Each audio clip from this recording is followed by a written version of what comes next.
Yes, people, what's happening? Welcome back to the channel and welcome to another video.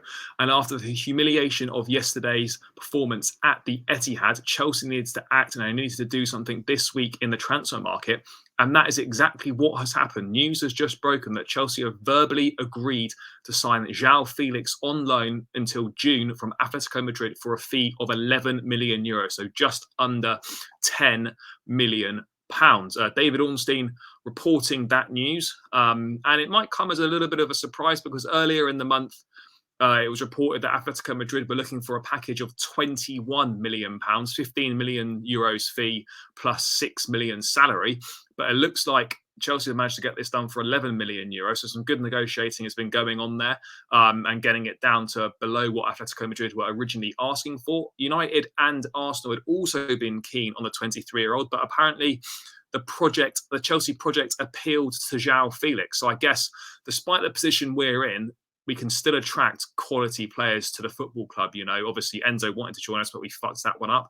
We've got Nkunku coming next summer, and Joao Felix, despite having Arsenal and Man United potentially interested in him, has chosen to join Chelsea, even though we sit 10th in the table and things aren't looking so good. But you know, it's exciting that, you know, attackers agree, another attacker's coming in. But ultimately, I look at this one and I think, where's the priorities here? The priorities is not to bring in another attacker. Yes, we're fully aware that the attack is awful, but at the same time, the priorities are very clear. We need a right back and we need a central midfield player. And, you know, the number 9, all right, you know, it is an issue, but ultimately, until we solve the creativity issues that we've got in our side, it doesn't make any difference who we've got at the top end of the pitch. We've had number 9s in the past. We've had Lukaku, couldn't make it work. We've got Aubameyang now, it's not working.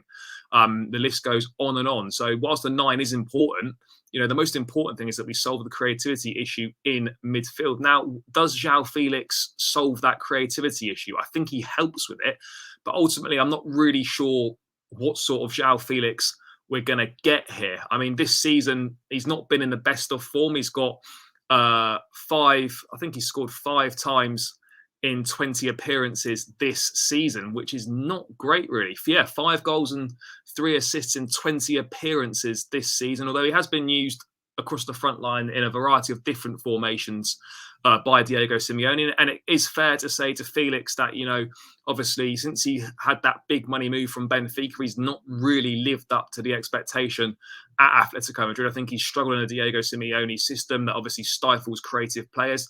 I mean, he's not got the best relationship with Simeone either, and it seems natural that for him to leave the club this month. Now, in terms of what he can bring to Chelsea, I'm not really sure. We've got an abundance of attacking players on the books at the moment. We've got Kai Havertz, we've got Mount, we've got Aubameyang, we've got Pulisic, we've got Sterling, we've got Havertz, I've already said him. We've got Hakim Ziyech, Mason Mount that can play in that front line. You know, we've got a lot of options here, 6, 7, 8 options here. And Felix is another option that comes into the mix now. And you would expect that he's obviously going to play. So that kind of begs the question, well, where does he fit in? And what sort of player are Chelsea going to be getting?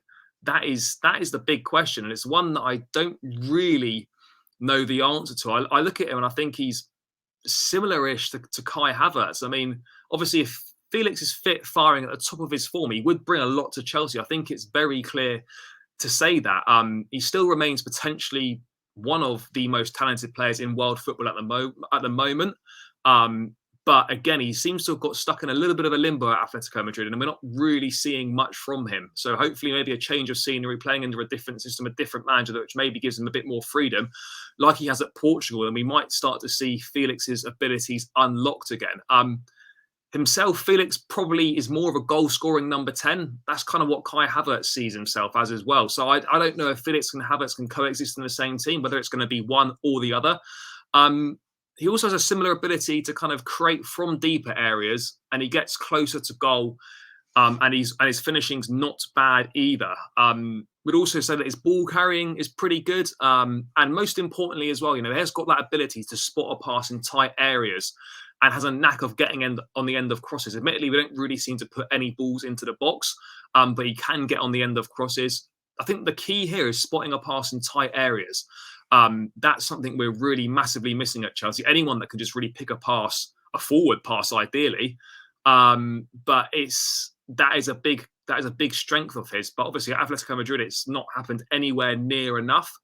And it's difficult to know why that's not happened. Can he rediscover that in the Premier League? But he's got to be given the right opportunity. And I think for Chelsea, they've looked at it. I think it's almost a bit of a. I think it's a reaction to yesterday for sure. Yes, there has been interest from Chelsea before in Joao Felix, but I look at it and I think this is not a priority signing. You know, the owners want to quote unquote revitalise the attack. Does that mean that, you know, Marcus Thuram and Mudryk are still options on the table? Are we going to push and try and bring both of those in? I mean, if we were to bring one of or both Thuram and Mudryk in, then players have got to leave. As I said, we've got so many attacking players on the books right now. You would think that would have to point at a January exit for certain players. And I'm looking at Aubameyang as the obvious one that could be in trouble here. I think it's also interesting that there's no option or obligation to buy here. And I think that can be looked at two ways. It can be looked at, one is if this is a short-term fix, or secondly, it could be smart because if he doesn't do well, he can go straight back and there's no obligation to buy him. And if he does do well, then we can go to the negotiation table and potentially maybe try and negotiate Atletico Madrid down from that 88 million euro asking price. But it is going to be interesting. I mean, I don't really know how he fits in. I'll be interested to see how Potter's going to play him. Because if we're playing with a three up top, he's not going to play as a centre forward. He's going to have to play off the left or off the right. Or if we go with a 4-2-3-1, we could obviously play him in that number 10 position. So it's going to be interesting to see what sort of system Potter goes with, how Joao Felix fits into there. Because as I said, his best position really is playing as a goal-scoring 10, even though he's played in the front two for Atletico, played up front on his own, could probably play left or right.